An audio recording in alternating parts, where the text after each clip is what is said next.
하나님 말씀은 고린도전서 10장 12절이 되겠습니다. 고린도전서 10장 12절 말씀 찾으셨으면 제가 받들어 읽겠습니다. 이런 이유로 자신이 서 있다고 생각하는 자는 자신이 넘어지지 않도록 주의하라. 오늘 저는 본문 말씀처럼 서 있다고 생각하는 자는 넘어지지 않도록 주의하라는 제목으로 설교를 하고자 합니다. 이 주제에 대한 성경의 사례는 많이 있습니다만 오늘 설교는 열왕기상 13장에 기록된 하나님의 사람에 대한 그 사례를 가지고 말씀을 함께 나누도록 하겠습니다. 본문에 이런 이유로가 나오죠. 이런 이유로 이것은 앞에 열거된 이스라엘 민족이 이집트를 탈출할 당시 하나님께 범했던 죄들을 말하는 것입니다. 그 바로 위에 고린도전서 10장 11절도 보십시오. 이제 이 모든 일들이 본보기들로서 그들에게 벌어진 것이라. 그런즉 그것들이 우리를 위한 권고로 기록되었으니 세상의 끝들에 당면한 우리에게라. 이스라엘이 행한 범죄가 자꾸만 우리들을 위한 본보기로 기록되었다라고 말씀하시죠. 이스라엘이 행한 범죄 첫 번째는 거기 7절 보십시오. 10장 7절 우상숭배입니다. 그리스도인들도 자칫하면 우상숭배자가 될 수 있습니다. 성경에서 말씀하시는 우상숭배는 어떤 형상을 만들어서 섬기는 것만을 말씀하시지 않습니다. 사무엘상 15장 23절인데요. 이는 반역이 마술하는 죄와 같고 완고함이 죄악과 우상숭배와 같기 때문이다. 완고함이 우상숭배와 같다고 말씀하시죠. 자, 이 말씀은 하나님의 명령에 불순종한 사울을 향해 하신 말씀인데요. 자, 완고하다, 여러분들 많이 쓰는 단어죠. 완고하다라고 하는 건 뭐냐면 고집이 세고 교만하고 뻔뻔한 그런 태도를 완고하다라고 얘기하는 것이에요. 이 완고함이 우상숭배와 같다고 그렇게 말씀하시는 것이죠.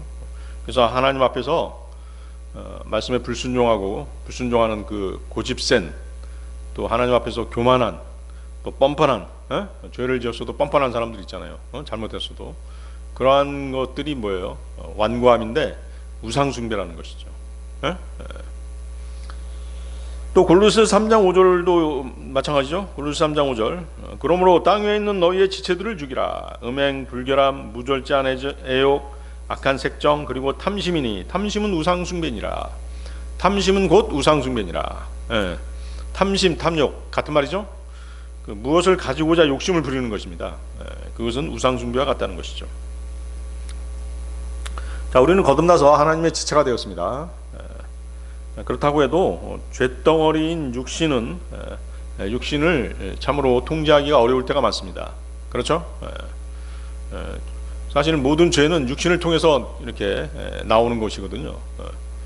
그래서 이 육신과의 싸움은 바로 죄하고의 싸움입니다. 주님 오실 때까지 계속되는 것입니다. 하나님께서 뭐예요? 아말렉 족속하고 끝까지 싸우시겠다고 말씀하시잖아요. 바로 아말렉 족속이 상징하는 게 바로 육신이거든요. 주님 오실 때까지는 우리는 계속 육신과의 싸움이 있는 것입니다. 그래서 우리가 죄를 지을 때는 육신이 오히려 우리에게 회롭기까지 하잖아요. 그렇다고 해서 우리 몸을 학대할 수는 없죠. 우리의 사지를 잘라내 버린다든가 또 자살을 할 수는 없습니다. 물론 이제 이 은혜 시대에 그렇다는 것이죠. 다른 시대에서는 예를 들어서 천년왕국 때라든가 이런 때는 실제적으로 자기 손이 범죄하면 잘라버려야죠. 그래야지 지옥에 안 가는 것입니다. 그렇지만 이 은혜 시대는 그렇게 할 수 없잖아요. 그래서 우리는 주님 오셔서 주님과 같은 몸을 입을 때까지 우리는 두 가지를 실행하면서 살아야 되는 것이에요. 첫 번째는 뭐냐면 우리의 마음을 땅에 두지 말고 주님이 계신 하늘에 두어야 합니다. 위의 것을 바라며 살아야죠. 두 번째는 지체들을 죽이는 것이에요. 아까 얘기한 것처럼 손가락, 발가락 이런 것을 자른다는 얘기가 아니라 옛사람을 죽이는 것이죠. 옛사람의 본성, 아담 안에 있는 죄된 본성을 죽이는 것입니다. 그럼 죄된 본성은 어떻게 죽이는 것이냐? 우리의 죄된 욕망을 거절함으로써 가능하다는 것이죠. 성령님께 자신을 맡기고 그분의 인도를 받는 삶, 그것입니다. 성령님께서 자신의 육신을 다스리도록 하는 것이죠. 쉽지 않습니다만 계속해서 우리는 자신을 맡기는 훈련이 필요합니다. 말씀에다 자신을 맡기고 성령님의 인도하심에 맡기는 것이죠. 그래야지만 이 죄를 이기고 승리의 삶을 살 수 있는 것입니다. 로마서 8장 13, 14절 말씀입니다. 이는 만일 너희가 육신을 따라 산다면 너희는 죽을 것이기 때문이라. 그러나 만일 너희가 성령을 통하여 몸의 행실들을 죽이면 너희는 살리라. 이는 하나님의 영에 의하여 인도를 받는 자들은 모두 하나님의 아들들이기 때문이라. 우리가 하나님의 말씀 또 성령님의 그 인도하심을 따라 살을 때 바로 그 하나님의 아들이라는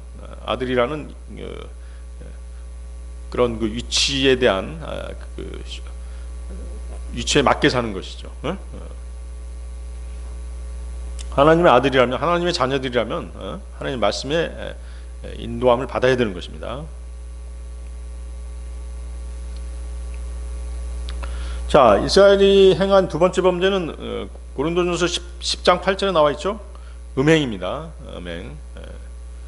그 민수기 25장을 보면 그 시딤에 머물고 있던 이스라엘이 모압의 딸들과 음행하는 것을 볼 수 있습니다.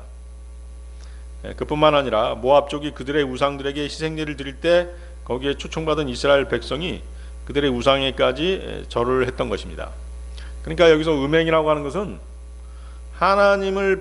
하나님께 경배하지 않고 다른 우상들에게 경배하는 것도 음행이에요. 실제적인 어떤 그 남녀 간의 그런 음행도 있지만 하나님을 배신하고 다른 우상을 경배하는 것도 음행에 들어가는 것이죠. 그래서 이제 그때 하나님께서 굉장히 진노하셨죠. 그래서 그 모압의 그 축제에 가담해가지고 음행을 저지른 모든 사람들을 다 목매달아 죽이라고 그렇게 말씀하시죠. 그때 죽은 자들이 모두 24,000명이나 되었습니다. 자, 이스라엘이 행한 세 번째 범죄는 그 하나님에 대한 시험이죠. 이 하나님에 대한 시험은 항상 그 불평불만과 함께 나오게 돼 있어요. 당신이 우리한테 이런 거 해줄 수 있습니까? 뭐 이런 거잖아요, 그죠? 우리한테 고기를 먹여줄 수 있습니까? 뭐 이런 시험, 이런 것들이 다 불평불만이 내재해 있다가 폭발하면서 그렇게 막 그 하나님을 시험하는 거죠. 일종의 하나님을 향한 공격이죠. 그래서 민수기 21장을 보면 그 광야 생활을 할 때 하늘에서 내리는 만나로만 만족을 못한 것이에요. 그래서 이스라엘 백성이 하나님과 모세를 거역하면서 어찌하여 이집트에서 먹을 것도 마실 것도 없는 이곳 광야로 우리를 데리고 왔습니까? 라고 막 불평불만을 터뜨린 것이죠. 고린도전서 그 10장 9절 10절 보겠습니다. 9절 10절 보면 바로 위에 있죠. 또한 그들 중 일부가 시험한 것처럼 우리는 그리스도를 시험하지도 말자. 그러다가 그들은 뱀들에게 멸망당하였느니라. 또한 그들 중 일부가 불평한 것처럼 너희는 불평하지 말라. 그러다가 멸망시키는 자에게 멸망당하였느니라. 그리스도인들이 하나님께 어째서 이렇게 불평한다면 그것은 하나님을 의심하고 예수 그리스도를 시험하는 행동인 것입니다. 그리스도를 시험하는 그리스도인이라면 데살로니가전서 5장 18절에 매사에 감사하라는 하나님의 명령에 순종하지 못하고 하나님의 뜻을 거역하는 사람들인 것이죠. 불평불만 있는 사람은 당연히 뭐예요? 감사함이 없을 것이잖아요. 그렇죠? 감사가 없는 삶은 뭐예요? 뭐가 없어요? 평안이 없는 삶이죠. 믿음 생활 가운데 평안이 없다는 것은 무언가 잘못 생활하고 있는 것입니다. 경배에 제대로 참석하지 않고 있거나 죄 가운데 있게 되면 감사할 수 없고 감사가 없으면 평안도 없는 것입니다. 주님이 주시는 그 평안은 지극히 조건적이에요. 그 조건은 뭐겠어요? 감사에서 비롯되는 것이죠. 자, 서 있다고 생각하는 자는 넘어지지 않도록 주의하라. 첫 번째, 하나님의 사람의 사명. 하나님의 사람의 사명. 자, 여러분들 열왕기상 13장 보세요.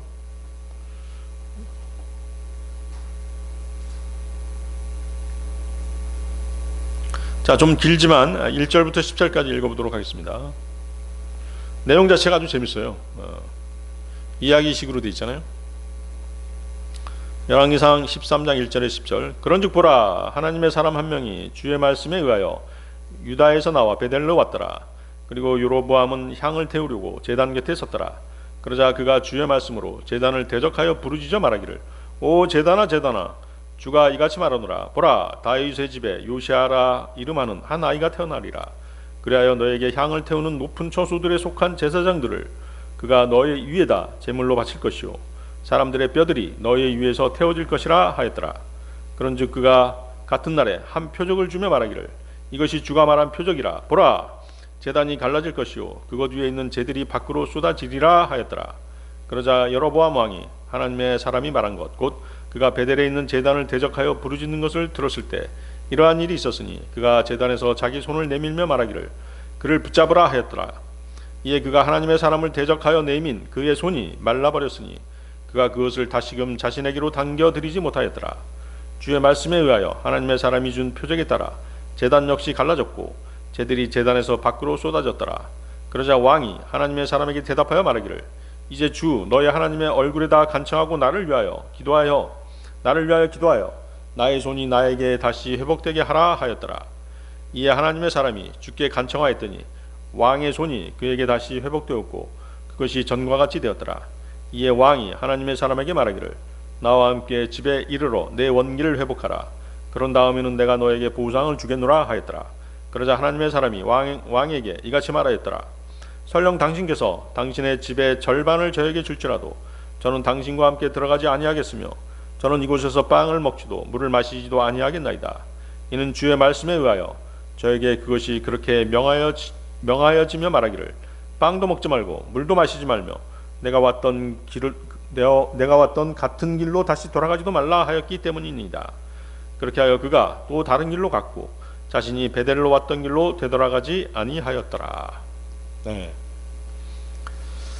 이 표준 킹제임스 성경은 이제 글자 하나하나까지 다 번역을 했어요. 빠뜨리지 않고. 그러다 보니까 어떤 때는 읽을 때 조금 힘들 때가 있어요. 적당히 생략해도 되는 그런 단어들까지 다 집어넣었기 때문에 일장일단이 있죠. 글자 수가 많아지니까 읽기가 좀 힘들 때가 있어요. 그렇지만 이제 하나도 빠뜨리지 않고 번역한 건 잘한 것이죠. 그래서 이제 하나님의 뜻, 성경 말씀을 통해서 나오는 하나님의 뜻이 중요한 것이냐, 글자 하나하나가 다 중요한 것이냐, 거기에 대해서는 좀 찬반 양론이 있는 것입니다. 하나님의 뜻을 정확하게 나타내면 되는 거 아니냐, 그렇게 얘기하는 사람들이 있거든요. 그러니까 이제 킹제임스 영어 성경만 가지고 얘기하지 않고 헬라어하고 또 히브리어 같은 성경을 보는 사람들은 이제 그렇게 얘기하는 경우가 있습니다. 왜냐하면 헬라어라든가 헬라어 표준 원문이라든가 히브리어가 마소라 원문, 히브리어 같은 경우는 뭐예요? 글자 하나하나까지 다 저기하지는 않았거든요. 사실은 영어로 번역하는 가운데서 글자가 많아진 것이죠. 응? 자, 성경에는 이 하나님의 사람의 이름이 나와 있지 않죠? 그러나 요세푸스가 쓴 유대 고대사를 보면 하나님의 사람의 이름이 나와 있습니다. 이름이 좀 특이하던데 야돈입니다. 야돈. 본 구절만 보면 이제 하나님의 사람의 행동은 전혀 문제가 없어 보이죠? 그렇습니다. 철저히 하나님의 명령을 잘 수행했습니다. 하나님의 명령대로 여로보암 왕의 식사 제한을 거절하고 보상도 거절했습니다. 당시의 관습상 다른 사람과 함께 식사를 하는 행위는 친밀한 교제의 증거입니다. 그와는 반대로 누구와 함께 음식 먹기를 거절하는 것은 분노의 표시이며 친교를 파기하는 그런 행위로 여겨졌던 것이죠. 따라서 하나님의 사람이 왕의 식사 제안을 거절한 것은 자신뿐만 아니라 그를 보내신 하나님께서 북이스라엘 왕과 그 백성들에게 분노하시고 그들과 상관하지 않겠다는 표현으로 이해할 수 있는 것입니다. 하나님께서는 우상 숭배를 하고 있는 여로보암과 북이스라엘을 결코 용납할 수 없으시다는 것을 식사를 하지 않고 보상을 거절하는 하나님의 사람의 행동을 통해서 보여주신 것입니다. 자, 이 사실을 통해 여로보암과 북이스라엘이 하나님의 진노 아래 있으며 영적으로 하나님과 단절된 상태에 있다는 것을 우리로 하여금 깨닫게 해주시고 계십니다. 한편으로 이러한 그 하나님의 명령은 하나님의 사람을 보호하기 위한 것이기도 했습니다. 만일 그가 그 왕의 요구를 물리치지 못하고 함께 식사를 했다면 지금까지 그가 선포한 심판의 선언과 반대되는 행동일 뿐만 아니라 여로보암의 정책을 지지한 것으로 오해받았을 것이기 때문입니다. 그렇겠죠? 그렇게 되면 하나님의 사람은 하나님의 말씀을 전했지만 결과적으로는 여로보암에게 매수되어서 그의 잘못된 우상 숭배 정책을 지지하는 자로 이용될 수 있었을 것이라는 것이죠.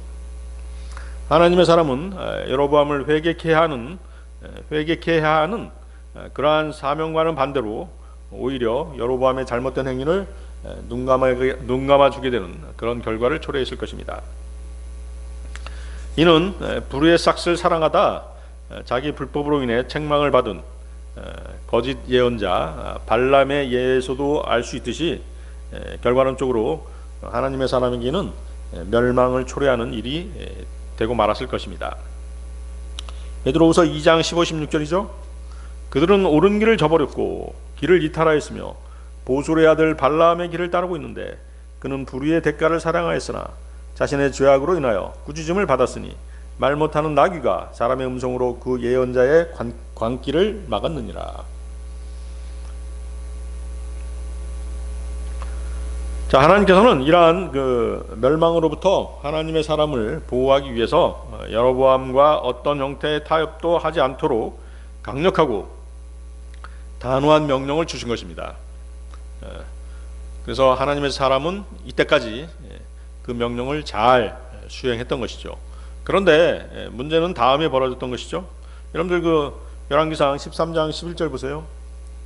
그 밑에 13장 11절. 이제 베델에는 한 늙은 예언자가 거하고 있었더라. 그런즉 그의 아들들이 와서 하나님의 사람이 그날 베델에서 행하였던 모든 일들을 그에게 알렸고 그가 왕에게 전한 말들 그것들도 그들이 자신들의 아버지에게 알렸더라. 거기 이제 늙은 예언자가 있다는 것이죠. 그 사람한테 이제 그 종교 행사, 여로보암이 주최한 종교 행사에 참석했던 아들들이 자기 아버지 늙은 예언자한테 그 하나님의 사람이 행한 일들을 이제 얘기를 해준 것이죠. 그래서 이제 여기 11절부터 19절까지는 하나님의 사람이 베델의 한 늙은 예언자의 거짓말에 속아서 하나님의 말씀을 어기게 되었다는 사실을 기록하고 있습니다. 여기 나온 늙은 예언자를 사실 뭐 예언자라고 칭하고 있지만 그는 참된 하나님의 예언자가 아니었습니다.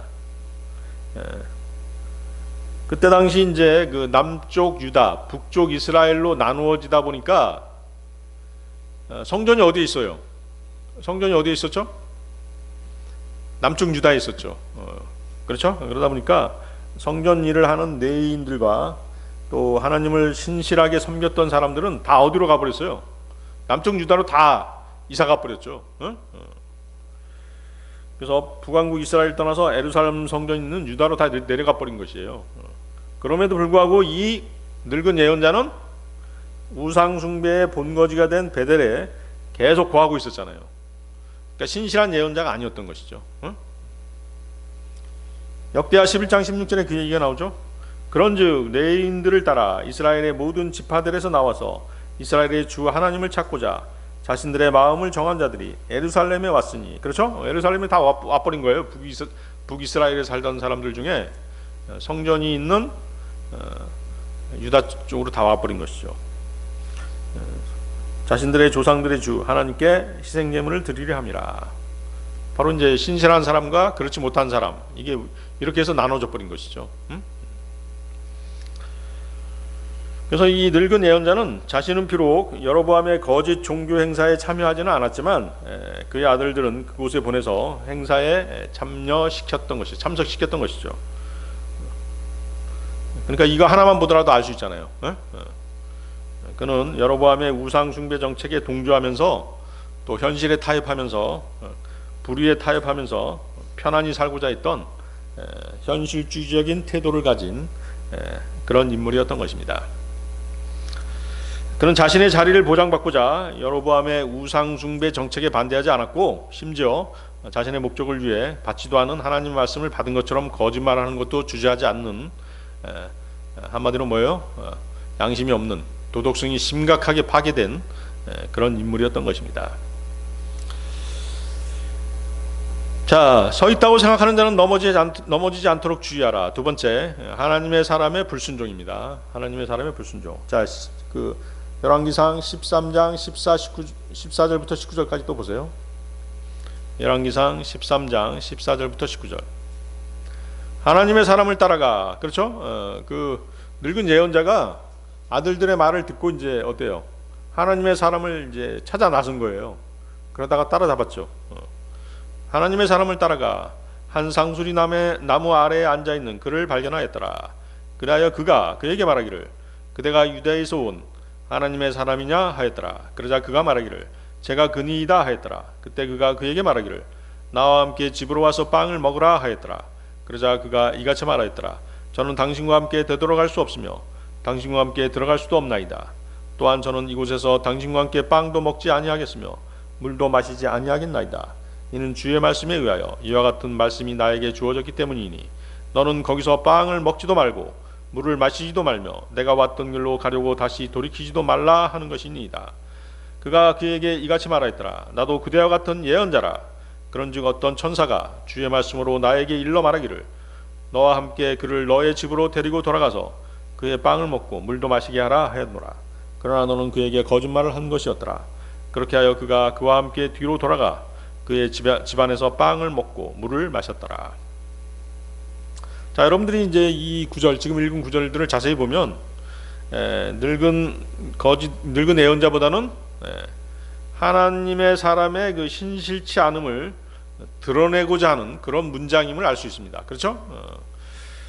늙은 예언자는 하나님의 사람을 찾아 헤매다가 간신히 찾게 된 것이 아니에요. 나귀를 타고 출발한 후에 쉽게 하나님의 사람을 만나게 된 것입니다. 이는 하나님의 사람이 눈에 잘 띄는 상수리 나무 아래 머물러 있었기 때문입니다. 자, 여러분들 보통 어떤 마을에 들어가면 큰 그런 고목나무 같은 거 있잖아요.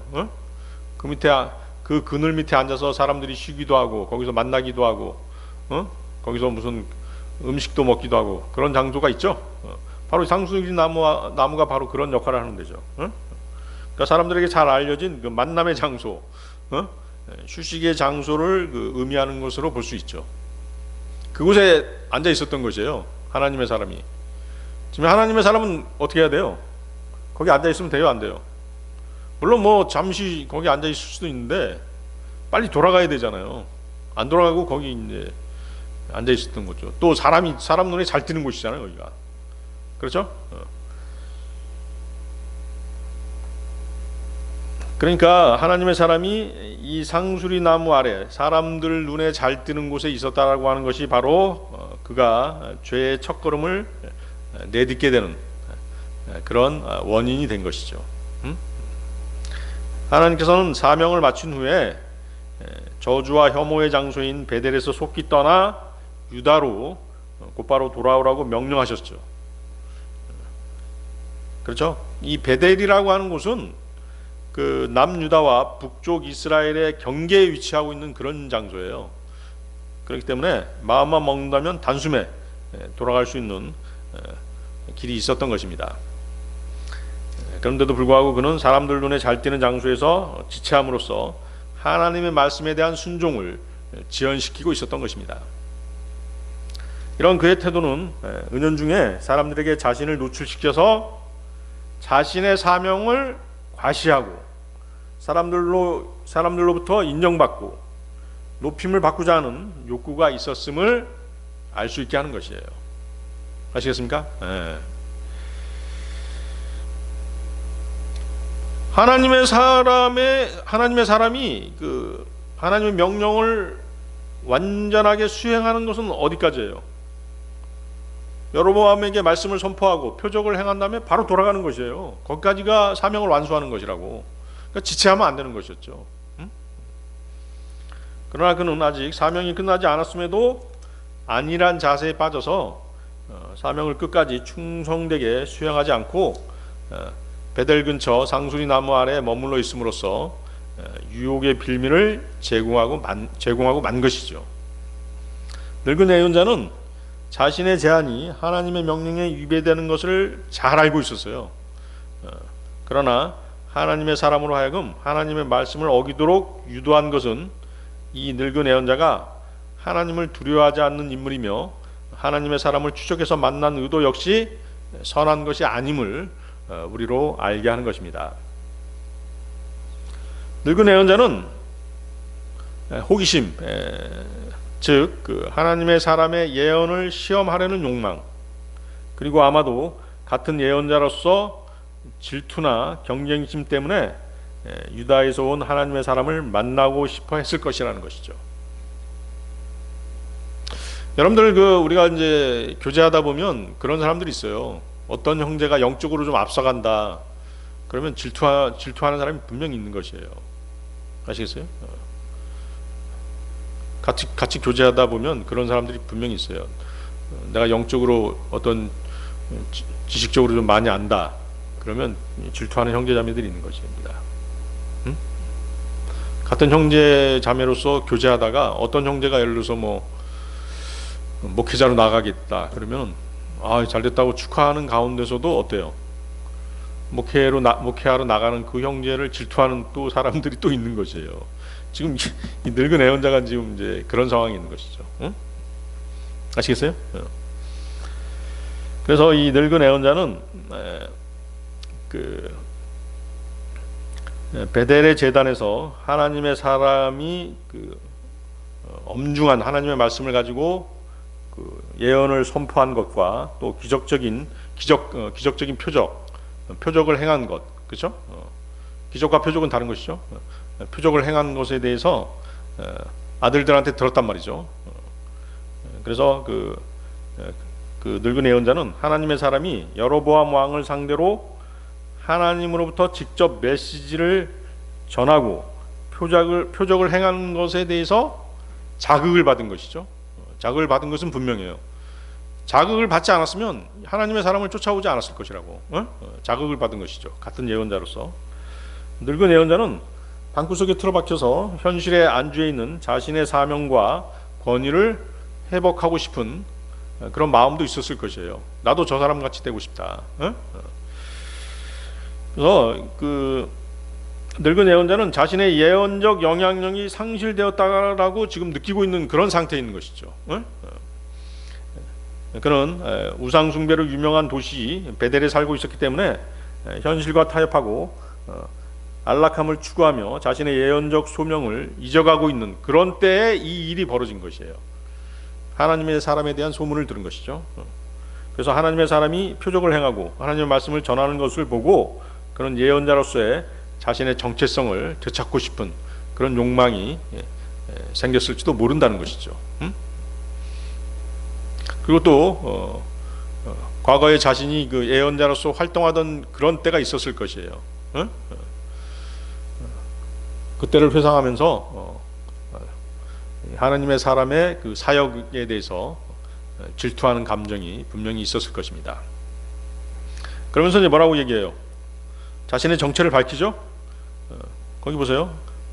나도 그대와 같은 예언자라 이렇게 얘기하죠. 나도 그대와 같은 예언자라. 자, 이는 그 하나님의 사람의 경계심을 늦추기 위한 술책이었죠. 사실 자신과 동일하게 하나님의 소명을 받아서 예언자의 일을 수행하고 있다는 이 말은 하나님의 사람으로 하여금 쉽게 친밀감을 느끼고 신뢰하게 만들었을 것입니다. 그렇겠죠? 더구나 큰 일을 수행한 후 밀려오는 허탈감에 빠져 있을 때는 더욱 그랬을 것입니다. 당신 지금 이렇게 여로보암 왕 앞에서 큰일을 하고 왔는데 나도 과거에 하나님의 사명을 맡아서 이러이러한 일을 하다 보니까 이러이러한 어떤 도전 또 어떤 공격을 받은 적이 있어 하면서 일종의 뭐예요? 동병상련처럼 교제할 수 있었을 것이라고요. 그렇죠? 그래서 동질감, 친밀감을 느끼지 않을 수 없는 것이죠. 그래서 하나님의 사람은 이처럼 감정적으로 동질감을 느끼게 하는 이러한 말로 인해서 늙은 예언자의 속임수를 미처 판단하지 못하고 그의 유혹에 쉽게 넘어가게 되었던 것입니다. 자, 그 다음에 보세요. 어떤 천사가 주의 말씀으로 나에게 일러 말하기를 너와 함께 그를 너의 집으로 데리고 돌아가서 그가 빵을 먹고 물도 마시게 하라 하였노라. 예. 자, 이 말은 어때요? 참말이 아니죠? 이 말은 자신의 말이 신뢰할 수 있는 권위 있는 것을 나타내기 위한 거짓말이었죠. 당시 이스라엘 사람들 중에는 천사, 즉 하나님의 전령을 통한 계시를 하나님의 영적 감동을 통한 내적 계시보다 더 특별한 것으로 간주하는 경향이 있었습니다. 이 같은 경향을 권위의 근거로 내세워서 늙은 예언자는 하나님의 사람으로 하여금 하나님의 말씀을 어기도록 유혹했던 것입니다. 늙은 예언자는 천사가 그를 집으로 초대해서 식사를 하라고 했다라고 주장함으로써 하나님의 사람을 속였던 것입니다. 이 속임수는 하나님의 사람이 하나님의 명령에 충실한지 그렇지 않은지에 대한 시험이었던 것이죠. 하나님께서는 하나님의 사람의 순종을 시험하기 위해서 늙은 예언자의 속임수를 허락하셨던 것입니다. 왜 그러셨을까요? 왜 늙은 예언자를 통해서 이 하나님의 사람을 시험하셨을까요? 그것은 다른 사람들이 무엇을 말하든 하나님의 예언자만큼은 하나님의 말씀에 엄격하게 순종해야 한다는 그런 경종을 울리기 위한 그런 시험이었던 것이죠. 아시겠습니까? 세상 사람들이 막 살아도 되죠. 그렇지만 우리 그리스도인들은 그렇게 살면 안 되는 그런 것들이 있잖아요. 그렇죠? 바로 그거와 같은 것이에요. 결국 하나님의 사람은 늙은 예언자의 거짓말을 통해서 하나님의 명령이 철회되었다라고 믿게 된 것이죠. 그러나 이러한 하나님의 사람의 오해는 영적 해이로 인한 부지와 하나님의 말씀에 대한 이해의 부족에서 온 것입니다. 하나님의 말씀에 대한 불순종에서 온 것이죠, 사실은. 하나님의 말씀은 영원히 서며 일단 선포되면 성취되지 못한 채로 돌이켜지는 법이 없다는 것이죠. 그렇죠? 지금 성경 말씀에 기록된 이 하나님의 말씀이 여러분들에게 주어지면 이 말씀이 사라질 수가 없잖아요. 그렇죠? 이 성경 말씀에 딱 기록됐는데 이 말씀이 어떻게 없어질 수 있겠어요? 그러니까 무조건 순종해야 되는데 하나님 사람은 속임수에 넘어가 버린 것이죠. 이사야서 40장 8절에 뭐라고 되어 있습니까? 풀은 마르고 꽃은 시드나 우리 하나님의 말씀은 영원토록 서리라. 우리 하나님의 말씀은 영원토록 서리라. 자, 풀은 마르고, 풀은 뭐예요? 사람들이죠. 꽃은 사람의 영화죠. 풀은 마르고 꽃은 시드나 사람은 죽고 그 사람의 영화도 시들지만 하나님 말씀은 영원토록 서리라. 자, 이러한 의미에서 하나님의 사람이 자신에게 주어진 하나님의 명령이 돌이켜졌다라고 하는 베델 선지자의 거짓말을 받아들인 것은 결코 용납될 수 없는 것이었죠. 네? 하나님의 사람이 마음을 놓기에는 너무 이른 시간이었던 것이죠. 왜냐하면 그에게는 돌아가야 할 길이 남아 있었기 때문입니다. 그렇죠? 유다로 돌아가야 그의 사명이 끝나는 것이잖아요. 이는 단순한 실수가 아닌 하나님의 말씀의 신실함에 대한 명백한 불순종에서 나온 것입니다. 그러므로 본래 주어진 하나님의 말씀 대신 늙은 예언자의 말을 믿은 하나님의 사람은 심판을 받아 마땅했던 것이죠. 이 이야기는 무엇보다도 하나님의 말씀에 대한 분별력과 순종에 대한 강력한 교훈을 우리에게 주고 있는 것입니다. 우리도 과거에 우리 영적 전쟁 치렀잖아요. 그렇죠? 그 사건이 터지자마자 어땠어요? 늙은 예언자와 같은 사람들이 막 주위에 몰려들기 시작하는 거예요. 그런 일이 생겼을 때는 이렇게 해야 돼, 저렇게 해야 돼, 막 같이 맞고소해야 돼, 소송 걸어야 돼, 변호사 사, 막 이런 얘기들. 그런 사람들이 다 뭐예요? 늙은 예언자예요. 하나님 말씀은 딱 주어졌잖아요. 그 말씀 붙잡고 가면 된다고. 근데 어때요? 사실 나도 그러지 못했죠. 응? 이 사람 말 들으면 그럴 것 같아. 또 이 사람 얘기 들으면 일리가 있어. 뭐 이러면서 이제 막 갈등이 생기는 거예요. 어? 그러면 이제 하나님 말씀을 불순종하게 되는 그런 게 생기는 것입니다. 하나님 말씀이 안 주어졌느냐? 분명히 주어져요. 그때도 분명히 하나님 말씀이 주어졌어요. 근데 불순종한 말씀이 있었던 것이죠. 아시겠어요? 그래서 여러분들이 이제 이렇게 믿음 생활 하다 보면 어떤 그 어려운 일에 처하는 상황이 있어요. 또 어떤 결단을 내려야 될 그런 순간이 있다는 것이죠. 그때 무엇을 붙잡고 하나님의 말씀만 붙잡고 나가야 되는 것이에요. 주위에 많은 권고, 어드바이스 다 필요 없는 것이에요. 주위에서 이렇게 해라 저렇게 해라 하는 그 모든 사람들이 다 뭐라는 것이에요? 늙은 예언자라는 것이죠. 아시겠습니까? 네. 서 있다고 생각하는 자는 넘어지지 않도록 주의하라. 세 번째, 불순종의 징계입니다. 불순종의 징계. 열왕기상 13장 20절에서 22절 보십시오. 20절에서 22절. 그런데 그들이 식탁에 앉아있는 동안 결국은 뭐예요? 하나님의 사람이 늙은 예언자한테 속아서 늙은 예언자의 집에 가서 지금 이제 식사하는 장면이에요. 식탁에 앉아있는 동안 이러한 일이 있었으니 주의 말씀이 그를 도로 데려온 그 예언자에게 임하였더라. 늙은 예언자에게 갑자기 하나님의 말씀이 임한 거예요. 그라여 그가 유다에서 온 하나님의 사람에게 부르짖으며 이같이 말하였더라. 주가 이같이 말하노라. 너는 주의 일에 순종하지 아니하였고 주 너의 하나님이 너에게 명령한 명령을 지키지 아니하였으며 오히려 다시 돌아와서는 주가 너에게 말하기를 빵을 먹지 말고 물을 마시지 말라고 한 그 장소에서 빵을 먹고 물을 마셨으므로 너의 사체가 너의 조상들의 돌무덤에 이르지 못하리라. 하나님께서는 늙은 예언자의 거짓말에 속아서 하나님의 말씀을 어긴 하나님의 사람을 늙은 예언자를 통해서 책망하시는 것이죠. 이 베델의 늙은 예언자는 결코 참 예언자라고 할 수 있는 그런 인물은 아니었습니다. 그런데도 그런 인물에게 하나님의 말씀이 임했죠. 이 사실은 뭘 얘기하냐면 하나님의 말씀은 하나님의 말씀을 전하는 자에게 있는 것이 아니라 그 말씀 자체의 권위가 있음을 말해주는 것이죠. 아시겠어요? 무슨 말인지 알겠죠? 우리가 어떤 그 설교 말씀이라든가 이런 걸 듣다 보면 사람을 보는 경우가 있잖아요. 사람을 보면 안 된다는 거죠. 그 사람이 선포하는 말씀을 들어야 되는 것이죠. 정확하게. 아시겠어요? 하나님의 말씀에 권위가 있는 것이지 말씀을 전하는 그 사람에게 권위가 있다는 건 아니라는 것이에요. 이해하시겠습니까? 네. 사람들이 착각하는 게 있는데 그것은 하나님의 말씀을 선포하는 자신이 마치 무엇이라도 된 듯이 그렇게 돋보이고 싶어하고 높아지려고 하는 경향이 있다는 것이죠. 그런 사람도 있잖아요. 거리에서 설교하고 구령하는 사람들 중에 그런 사람도 있어요. 거리에 나와 설교하고 이런 것은 하나님께서 시키신 일이잖아요. 그런데 그걸로 자기가 높아지려고 하면 되겠어요? 안 되죠?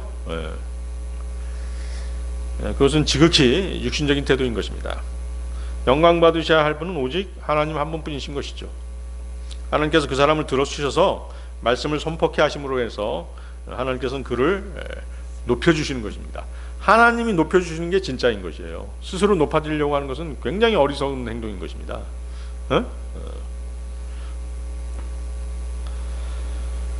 이 사실을 잊어버리게 되면 그 사람은 교만해지고 영적 분별력을 잃어버리게 되는 것입니다.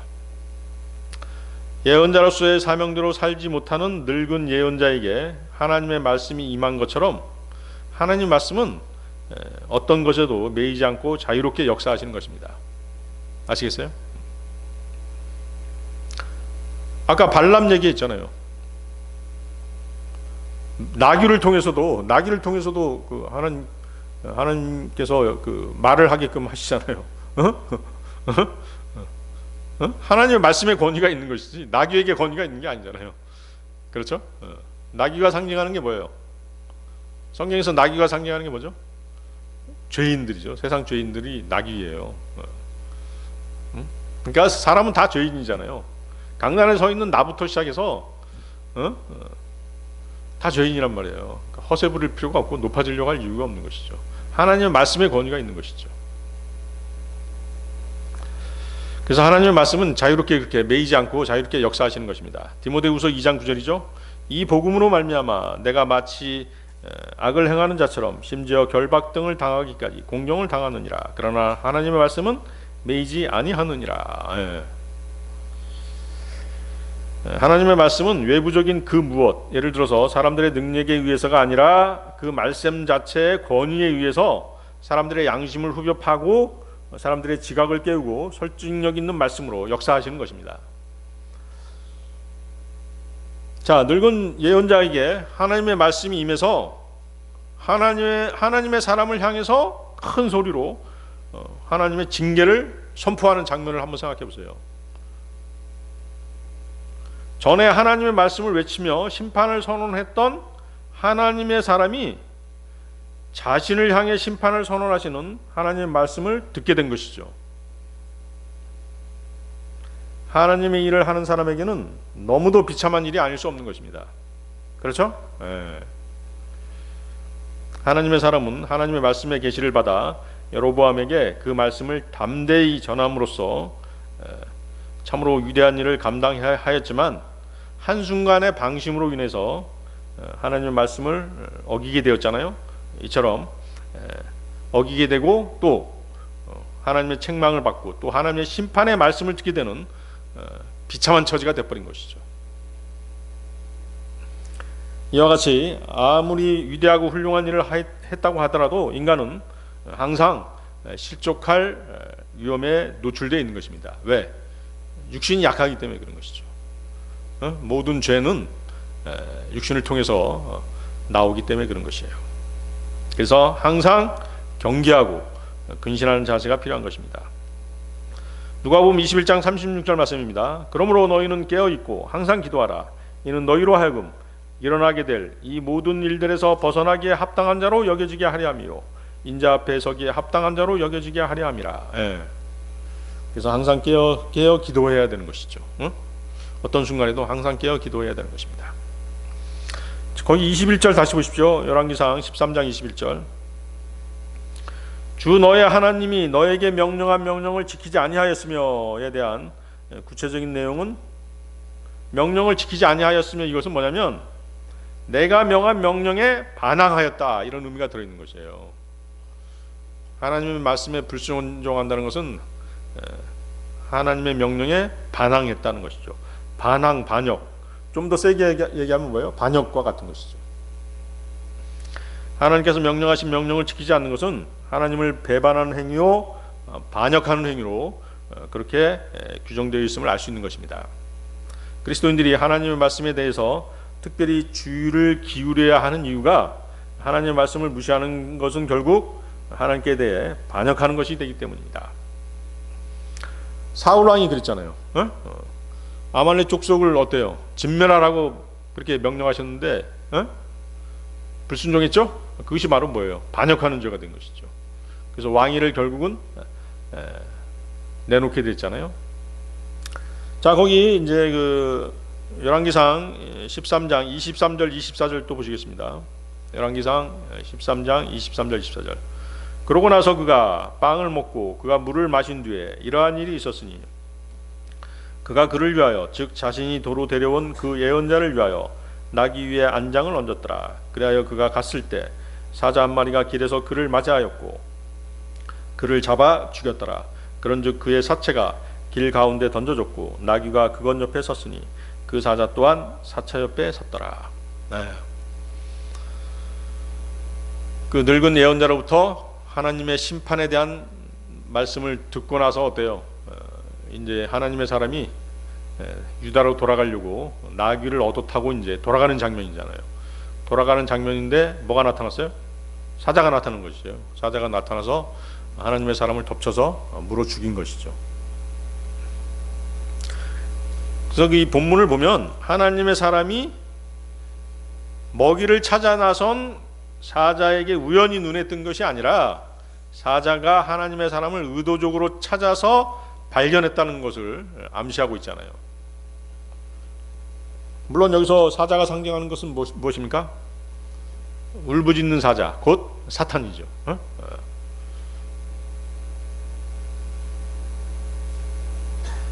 그러니까 뭐예요? 하나님의 명령에 불순종한 사람들은 심지어 죽임까지도 당할 수 있는 것이에요. 아시겠어요?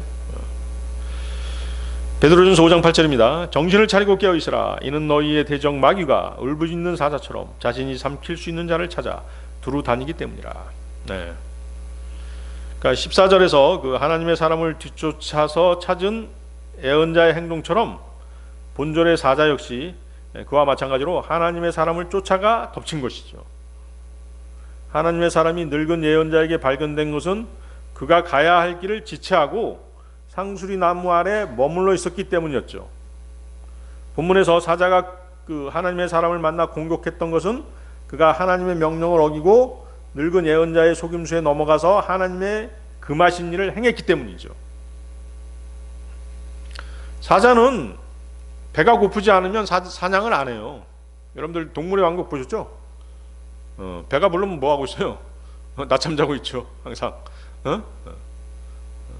근데 보세요. 여기 본문에 나오는 사자는 하나님의 사람을 죽이기만 했을 뿐 먹지 않잖아요. 그렇죠? 이는 사자가 배를 채우기 위해서 사냥한 것이 아니라는 걸 알 수 있습니다.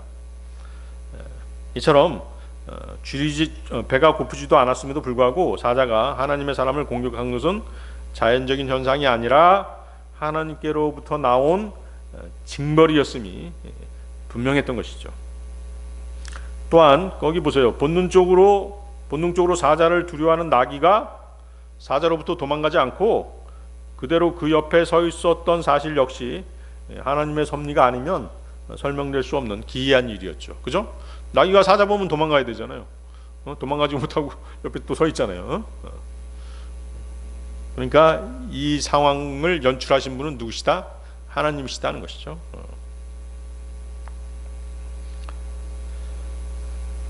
결국 하나님의 사람이 당한 일들은 바로 하나님의 사람에게서 그 원인을 찾을 수 있는 것입니다.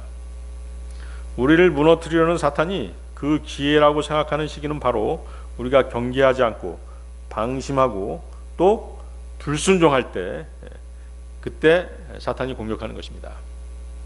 바로 그 시점이 사탄이 우리를 넘어뜨리기 가장 쉬운 그런 시기인 것이죠. 여기서 한편 여기 길에서라는 표현이 나오죠. 길에서. 그렇죠? 길에서 사자 한 마리가 길에서 그를 맞이했고, 그죠? 여기서 이 길에서라고 하는 표현은 하나님의 말씀을 어기고 가는 불순종의 길인 것이죠. 왔던 길로 되돌아가서 베델의 거짓 예언자가 제공하는 음식과 물을 먹으면서 나귀를 얻어 타는 불순종의 길을 선택했기 때문에 하나님의 징벌의 도구로 사자를 만날 수밖에 없었던 것입니다. 이 같은 선택과 결과는 이 일을 당한 하나님의 사람에게는 비참한 죽음을 불러오는 재앙이었던 것이죠. 한편으로 이 사건은 그의 잘못된 선택으로 인해서 하나님께서 북이스라엘에게 또 다른 회개의 기회를 베푸시는 것으로 또 이해할 수 있는 것이에요. 사람들에게 이처럼 피할 수 없는 엄청난 재앙을 만나게 될 것임을 보여주신 것이죠. 이게 뭐냐면 하나님께서는 범죄자들에게 혹은 하나님의 말씀의 길에서 벗어나서 살아가는 사람들에게는 항상 이러한 재앙이 따를 수 있다는 것을 하나님의 사람을 통해서 보여주신 것이에요. 이해하시겠어요? 네. 이번에 그 무한 항공 사태 있었잖아요. 물론 그 비행기 타고 있는 사람들 중에 그리스도인이 있었는지 없었는지는 뭐 확인할 수 없겠죠. 사람들의 닥치는 재앙은 순식간이잖아요. 어? 그 비행기가 막 착륙하기 직전에 그 이렇게 카톡했던 사람도 있던데, 뭐 새하고 충돌해가지고 지금 뭐 착륙이 지연되고 있어, 이런 뭐 그런 메시지를 이제 주고받았던 그런 기록도 있잖아요. 근데 비행기에서 핸드폰 켜도 되는 건가? 모르겠는데. 그렇죠. 그 순간까지 그 사람이 자기가 죽을 것이라고 생각했겠어요? 전혀 생각하지 않았겠죠. 순식간인 것이에요. 사람들은 자기 때를 모르는 것이죠. 마치 물고기들이 그물에 잡히는 것처럼, 새들이 올무들 안에 포획되는 것처럼, 사람들의 아들들은 뭐예요? 그 불행의 때가 자기들에게 갑작스럽게 임하는 그 때를 알 수 없는 것이에요. 그리고 우리 구원받은 성도들은 어때요? 하나님의 말씀의 길에서 벗어나게 됐을 때 이러한 재앙들이 닥쳐올 수 있다는 것이죠. 아시겠습니까? 세상 사람들이야, 구원받지 않은 사람들이야 뭐 그냥 그렇게 살아갈 수 있죠. 그리고 재앙을 만나서 순식간에 죽을 수 있지만, 그리스도인들은 더욱더 경계해야 되는 게 뭐예요? 자기가 하나님의 말씀의 길에서 벗어나서 살 때 분명히 징계가 있고 재앙을 만날 수 있다는 것이죠. 자신의 잘못이, 그 범죄의 경중에 따라 다르겠죠. 물론.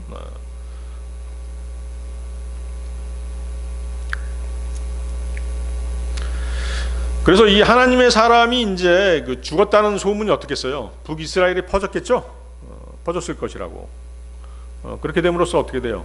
여로보암 왕을 비롯해서 북이스라엘 백성들이 그 얘기를 듣고 뭔가 각성해야 되는데, 각성했나요? 돌이켰나요? 그렇지 않았죠? 그렇지 않았어요. 여로보암과 이스라엘은 하나님의 사람이 당한 이러한 잘못된 선택이 가져온 비참한 결과를 보면서도 결코 돌이키지 않았던 것입니다. 그래서 이 사례는 용서받기 힘든 죄악을 저지른 북이스라엘에 대해서 하나님께서 이렇듯 이중삼중의 예언과 징조를 보여주신 것이죠. 그것이 바로 하나님의 자비하심과 오래 참으심인 것이죠. 이에 반해서 하나님이 말씀하시고 행하시는 이 모든 것을 듣고 보았으면서도 결코 돌이키지 않은 여로보암과 북이스라엘의 완악함은 결국 그들이 엄중한 하나님의 심판을 피할 수 없음을 예고하고 있는 것입니다. 자, 근데 한편 자신의 목적을 위해 거짓으로 하나님의 말씀을 인용하고 하나님의 사람으로 하여금 범죄케 한 베델의 늙은 선지자에게는 아무런 징계가 임하지 않았죠. 오히려 하나님의 일을 충성되게 수행하다 단지 속임을 당해서 실수를 범한 하나님의 사람에게 이렇듯 커다란 징계가 주어졌다는 것에 대해서 우리는 여러 의구심을 가질 수밖에 없는 것입니다. 그러나 하나님께서는 악인을 그분의 목적을 위해 사용하시고 심판하시는 것이에요. 이스라엘이 범죄하면 어때요? 이스라엘이 범죄하면 하나님께서는 누구를 끌어다가 주변에 이집트라든가 아시리아든가 또 바빌론을 끌어다가 이스라엘을 치게 하시잖아요. 그리고 나중에 하나님께서는 그 우상을 섬기는 이방의 강대국들을 다른 방법을 사용하셔서 심판하시죠. 그것이 바로 하나님께서 역사를 운영하시는 방법인 것이죠. 잠언 16장 4절인데요. 주께서는 자신을 위하여 모든 것들을 만드셨느니라. 진정 사악한 자조차 해악의 날을 위하여 만드셨느니라. 그러니까 여기서 늙은 예언자가 낫냐, 하나님의 사람이 낫냐, 이걸 가지고 따질 필요가 없어요. 다 그것은 뭐예요? 자신의 행위의 결과잖아요. 자신의 행위의 결과예요. 늙은 예언자는 이제 예언자의 사명을 신실하게 하지 못한 것으로 인해서 나중에 하나님의 심판을 받을 것이라고요. 그렇죠?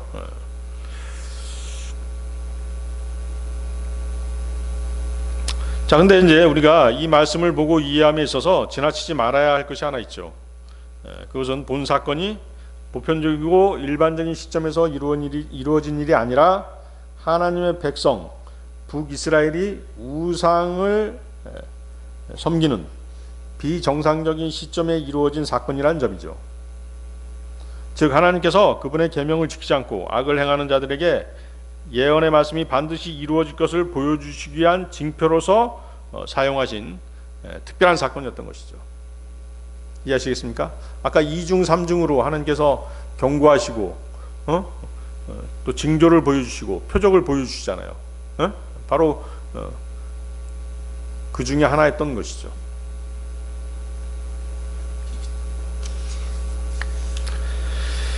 자, 오늘 설교의 결론입니다. 성경에는 스스로 높아져서 넘어져 버린 여러 인물들이 나오죠. 첫 번째는 이제 그 다윗왕이 있습니다. 다윗왕은 밧세바와 간음죄를 범했죠. 하나님의 마음에 쏙 드는 사람이었던 다윗조차도 한순간의 욕망을 주체하지 못하고 밧세바와 간통하고 그녀의 남편을 죽게 함으로써 큰 죄에 빠졌던 것입니다. 가장 신실한 사람조차도 경계를 늦추면, 깨어있지 않으면 죄에 빠질 수 있는 것입니다. 그래서 육신은 한순간인 것이에요. 항상 경계해야 되는 것이죠. 두 번째는 아까 얘기했던 사울왕의 패망이 있죠. 사울왕은 예언자 사무엘을 기다리지 않고 스스로 번제를 드렸고, 또 아까 얘기했다시피 아말렉 족속을 진멸하라고 명령하셨는데 불순종했었죠. 그래서 그의 완고함 또 그의 조급함으로 인해서 그렇죠? 재정이 분리된 사회였어요. 이스라엘은 자기가 제사를 지내면 안 되죠. 제사장이 따로 있었잖아요. 사무엘 제사장이 있었잖아요. 자기가 막 제사장 역할까지 해버렸죠. 그래서 그의 조급함, 완고함은 그의 몰락으로 이어졌던 것입니다. 자신의 능력을 의존하고 하나님의 지시를 무시하면 실패는 불을 보듯 뻔한 것입니다. 세 번째는 삼손의 몰락이죠. 삼손은 자신의 괴력을 믿고 육신적으로 행동했죠. 반복적으로 자신의 서약을 어겼습니다. 나시린이었잖아요. 근데 그 삼손의 그 괴력, 그 힘 또한 누가 주신 것이에요? 하나님께서 주신 것이잖아요. 근데 그것을 인정하지 않고 육신대로 살았죠. 결국 자신의 힘에 대한 그 신뢰는 그 데릴라라고 하는 그 팔레스타인 여자에게 속아가지고 자기 힘의 비밀을 털어놓게 되잖아요. 머리카락에서 자기 힘이 있다는 것을 알고 있으면서 하나님께서 그 머리카락을 통해서 나시린이었기 때문에 머리카락에다 손을 안 댔거든요. 머리카락을 자르지 않았죠. 근데 그 비밀을 실토함으로써 그 결과 그는 죽을 위기에 처하게 되고 결국은 죽게 되었던 것이죠. 하나님이 아닌 자신의 능력에 의지하는 것은 곧바로 파멸로 이어질 수밖에 없는 것입니다. 네 번째는 그 누가복음 18장에 보면 그 바리새인과 세리 얘기가 나오죠. 바리새인은 뭐예요? 유대 종교 지도자잖아요. 바리새인은 자신의 의로움을 자랑했죠. 그렇지만 세리는 자신이 죄인임을 통회하면서 겸손하게 하나님의 자비를 구했던 것입니다. 그래서 그 세리는 의롭다고 인정받았지만 바리새인은 의롭다라고 인정받지 못했습니다. 자신의 영적 지위에 대한 교만함은 타락을 초래할 수 있지만 겸손함은 그 사람을 하나님의 은혜로 이끌어주는 것입니다. 베델의 거짓 예언자에게 속은 하나님의 사람, 즉 미혹에 넘어간 하나님의 사람처럼 은사가 있고 능력이 역사하는 사람들도 얼마든지 마귀의 함정에 빠질 수 있다는 것입니다. 마귀는 언제나 그리스도인들 주변을 배회하면서 틈을 노리는 그런 존재죠. 그리고 작은 틈이라도 보이면 즉시 쓰러뜨리고자 만반의 준비를 갖추고 기다리고 있는 것입니다. 만일 우리가 이런 사실을 모르고 방심한 가운데 지낸다면 그의 함정에 빠져서 실패한 인생을 살 수도 있는 것입니다. 나는 괜찮을 것이라는 자만은 금물인 것이죠.